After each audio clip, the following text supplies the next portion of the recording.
days away from the kickoff of the NFL season. It'll be the Cowboys and the Eagles on that Thursday night. So I have questions for Ryan Clark and Adam Schefter. Shefty, we start with you. Is Justin Fields finally going to be the answer at quarterback for the New York Jets? Well, Greeny, he changes the complexion of this offense. And if we go back over the last 3 years via Hembo and look at the way that quarterbacks who run the football have affected offenses, Justin Fields, his team, his offense has had the second most rushing yards of any team other than Lamar Jackson.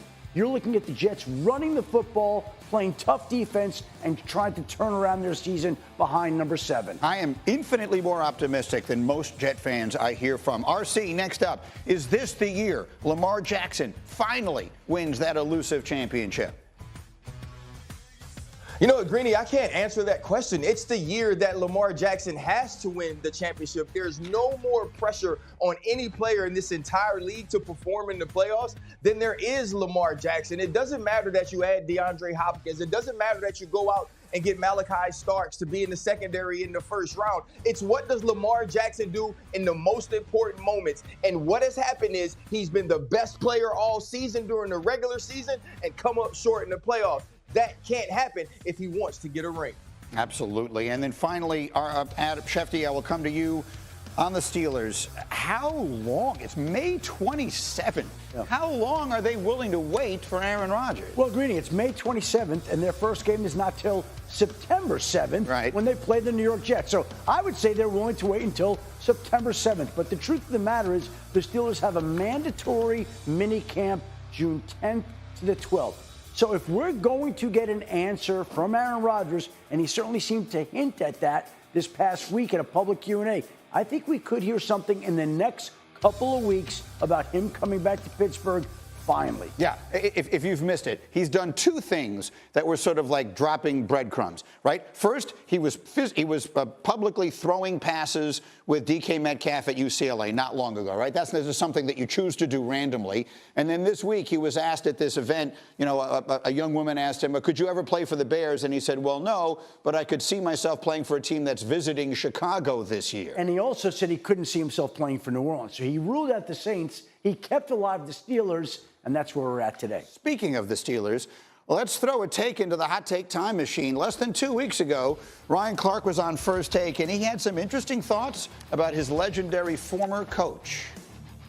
I believe Mike Tomlin should coach in another organization. Mike Tomlin should be a fresh voice somewhere else, because I believe as great as a coach he is, and he's a first ballot Hall of Famer, I believe his voice has run stale there. I believe he's allowed that team to reach the highest of heights they're going to reach unless they can get a top-tier quarterback. So I'm trying to decipher what you're saying. He needs to go have his Andy Reid Kansas City run. I got you. So we talked about that a lot the following day, RC. And look, there were a lot of analysts who, why are you looking around? Why are you looking around like that? I be forgetting what I say sometimes, Greeny. Oh, okay. I didn't remember that. Okay. But it's fine.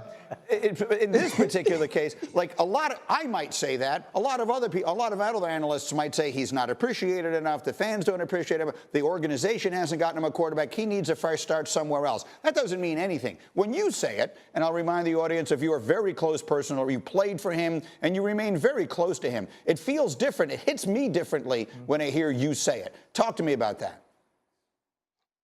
I mean, it hits me differently as well, Greeny. I mean, I think there's the personal piece of it, right? There's the personal piece of having fans continuously comment that he's underachieved and that they want another coach. And the personal part of me that's his friend says, go get one then.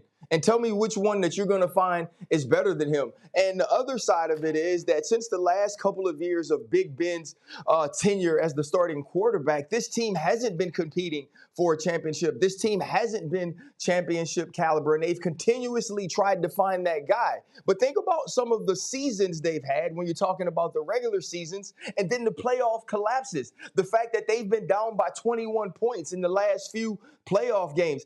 And I know he's a motivator. I know he's great with X's and O's. I know he's the type of coach that puts his experience and wisdom into a locker room. So are they overachieving during the season and underachieving in the playoffs?